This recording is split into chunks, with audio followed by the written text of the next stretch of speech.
In this lesson, we're going to talk about torque wrenches and torque meters. So in the lesson we showed some examples of analog versus digital torque wrenches. This one on top is analog, where there's no electronics involved, just a mechanical dial. And then down on the bottom here, this is a digital version of a torque wrench, where you've got an LCD screen that reads out the torque value. You've got a few buttons where you can configure things.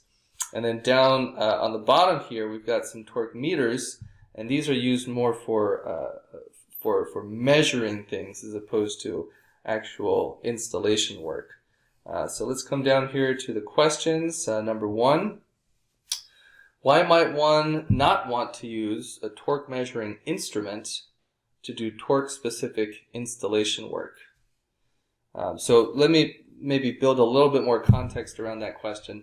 Let's say that you sent a product to your manufacturer that needs to be assembled, and there are two clamshell plastic halves that get assembled to each other using fasteners. And you want to make sure that the factory uses enough torque to install those fasteners, but not so much torque that they strip the thread or shear off the head of the fastener or something like that. So in a case like that, where you're doing torque-specific installation work, that's what I mean by that phrase, why would you not want to use a torque measuring instrument? In other words, like one of the torque meters shown above. I can't think of anything, because the whole point of the lesson is to go over why it's important to use one. So if you don't use a torque specific measuring instrument, then you could put the assembly at risk. Yeah, so let me make another distinction here. I may not have been clear enough about this in the lesson, but there is a distinction here between what I'm calling a torque meter, which is shown on this page here, versus a torque wrench, which is shown on this page here. And these torque wrenches, these are what you want to use for doing installation work. Whereas the torque meters down here are really more for just measuring torque, not as a means to the end of doing an installation, but more of like testing. And you can see with these machines here, they're pretty big and clumsy. And imagine if you're an assembly worker and you're trying to use a machine like this. Yeah, it will tell you the torque, but imagine just from an ergonomic standpoint, trying to use a machine like this to install a fastener. It would be cumbersome and impractical. Does that make sense? Oh, okay. I understand now. So there's two different ones. Okay. Yeah. So like this picture right here, it shows a water bottle, and there's a technician. You can see the hand right there that is twisting the cap off the water bottle. So this is testing how much torque does it require to remove a plastic cap off of a water bottle. And it's a test so that we understand what that torque is. Not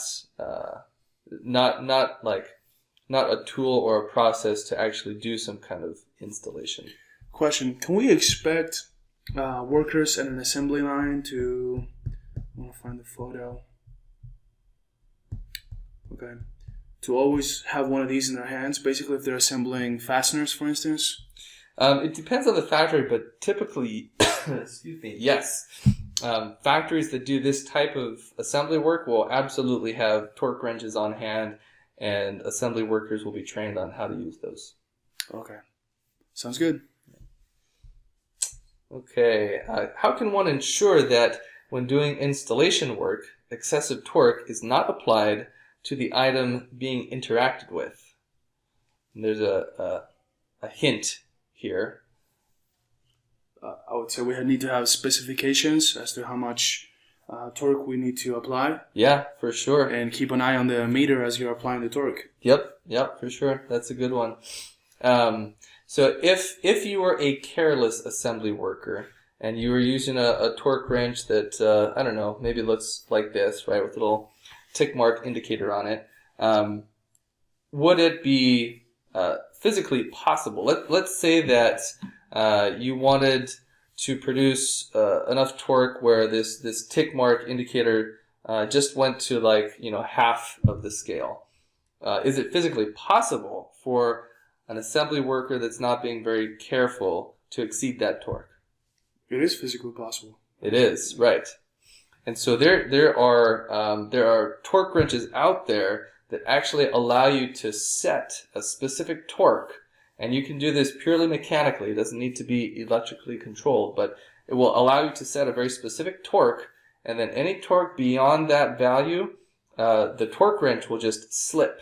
So it makes it physically impossible to apply more torque than what's been designated. Nice. And that, like you were saying, Ralph, that absolutely comes from the engineer's specifications, right? If you tell them we want no more than 1.25 inch-pounds of torque applied, they'll set their torque wrench to 1.25 inch-pounds, and then you'd have to try pretty hard to screw that up. Okay, how does the mechanical designer calculate the exact amount of torque required for the application they've created? Can they calculate this prior to the prototype being built? Sometimes you can calculate how much torque should be applied. For things like installing a fastener. For example, what I had mentioned just a few minutes ago, if you sent a product off to a factory that had two plastic clamshell halves that needed to be fastened together, oftentimes the manufacturers of the fasteners that are used to install those components will provide some guidance as far as how much torque should be used, and so you can certainly follow those guidelines when available. Other times it might not be available. And could you show us? Where would that be? Maybe on McMaster? I've had difficulty looking at fasteners on McMaster and identifying what the columns stand for. So if you wouldn't mind showing us what the column is that shows torque. I'm not certain that there's going to be a column that shows torque on McMaster. This would be something that's a little bit more specific to the manufacturer. McMaster is a distributor. Oh, I see. Yeah. Why don't we look really quickly and see if we can find anything, but I'm not sure that we will. For something like this, when we're screwing into plastic parts, we wanted to there's a specific type of fastener called plastite screws, and there's self-threading screws for plastics. So here we go. Thread forming screws for plastics. Let's just pull anything up here. Got length, diameter, height, drive size, drill bit size, approximate thirds per inch. Yeah, I don't see any torque values. You probably won't find too many torque values for installing fasteners on McMaster. But if you go directly to the manufacturer, there's a better chance. You're still not always going to find it, but there's a better chance that you'll get it from the manufacturer. So when we say the manufacturer, implies that we're paying a manufacturing company to make the fixture that we wanted to do. What if we want to do, this is maybe like a school project, or we want to do something that is maybe 3 or 4 units, in-house, just me and my teammates, and I'm the engineer and they're going to assemble it. How do I tell my friends who are not engineers how much torque they should put? How do I come up with this calculation myself? Yeah. Oftentimes it's not as complicated as doing a calculation. To be honest, we've in the past just kind of done it by feel before. We'll take a torque wrench and we'll use it to install a fastener into a part until it feels about right. And we'll just look at the torque value on the wrench that was realized during that installation. And then we'll say, okay, this is the torque, everyone. This is what you use to do the installation in the future. So if we look at the question again, we do need a prototype in order to come up with this, right? Sometimes, yeah, you want to have a prototype that you can test and validate with. And can you come up with the required torque without a prototype? Let's see. There's so many different possible situations. It's hard to give a blanket yes or no to that question. I'm trying to think about when you could.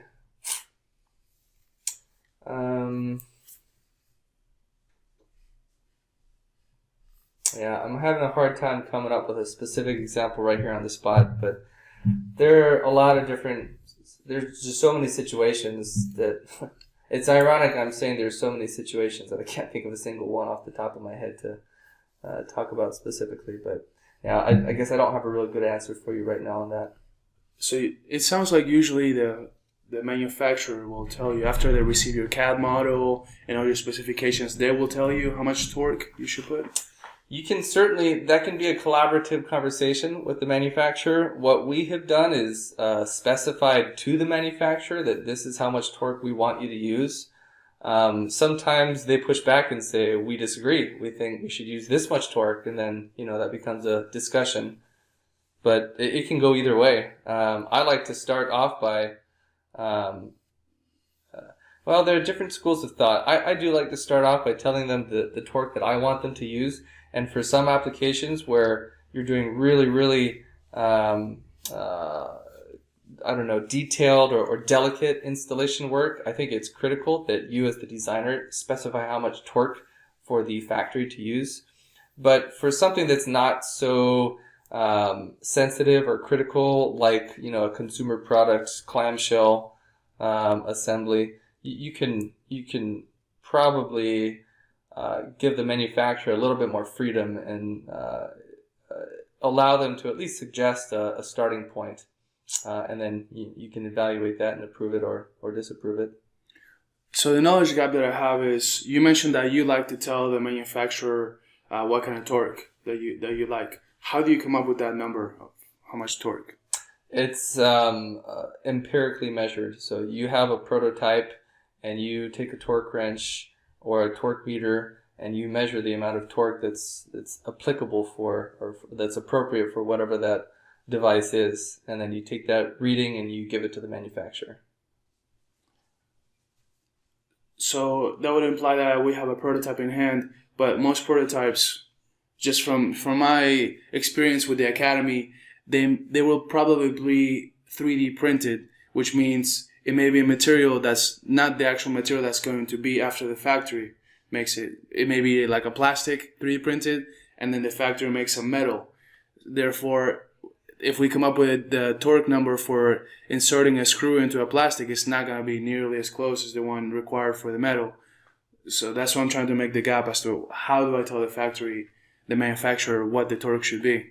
Yeah, absolutely. If you're going to come up with your own value, you absolutely need to use the right materials when you're making that assessment, or else, just like you said, you're going to give them numbers that aren't relevant for the final product. More often than not, you don't really need to give a precise torque value. More often than not, you can trust your factory that they're going to know what torque is appropriate, unless, again, we're talking about like a really delicate set of parts that have very stringent requirements as far as torque. And if that's the case, then you just need to, you might be able to do some calculations and get close, but I always like to do a physical test where I have the real parts in front of me. And even if we have done some calculations to get us in the ballpark, I like to verify that with real physical parts. Yeah, I was wondering about the calculations that got you in the ballpark. Is there an equation that we can maybe Google and research? Or? Yeah, but that's probably a whole other discussion. Okay. All right, next question. All right, let's see. When your part requires fastener assembly at a factory, do you always provide the factory with torque measurements? If so, where would you list this info on the drawing's title block? So we've covered half of that question. The second half is the drawing is the best place to list that torque value. Probably not in the title block. I would say in the drawing's notes. So usually, like in the a corner somewhere. Oftentimes it's in the lower left-hand corner. There's a set of drawing notes, and you could put it there. You could also put it on like the maybe the exploded view of the assembly with a note just saying this screw to be installed with 2.8 ounce inches of torque or something like that. So yeah, the drawing is a really good place to put that torque value.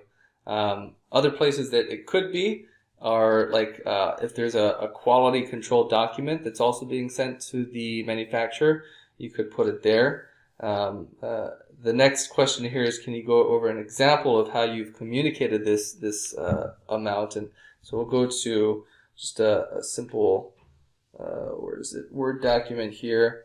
This was cut and pasted from a quality control document that we sent to a manufacturer for one of the products that we designed recently.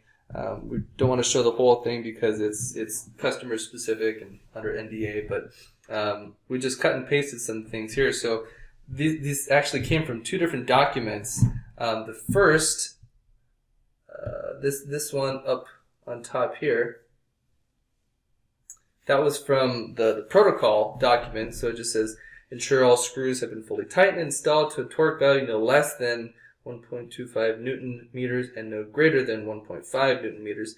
List the actual installation torque values in the QC report.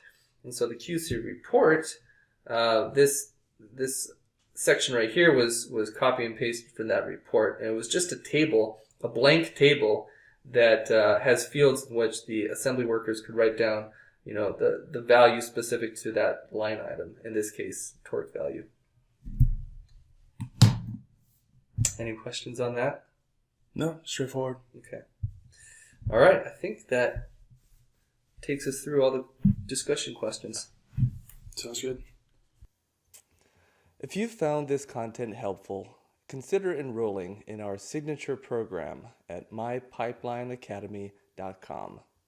Whether you're an individual interested in beginning a new career as a mechanical designer or a company interested in training your new engineering hires, our signature program helps students develop the practical skills they need to be productive mechanical design engineers.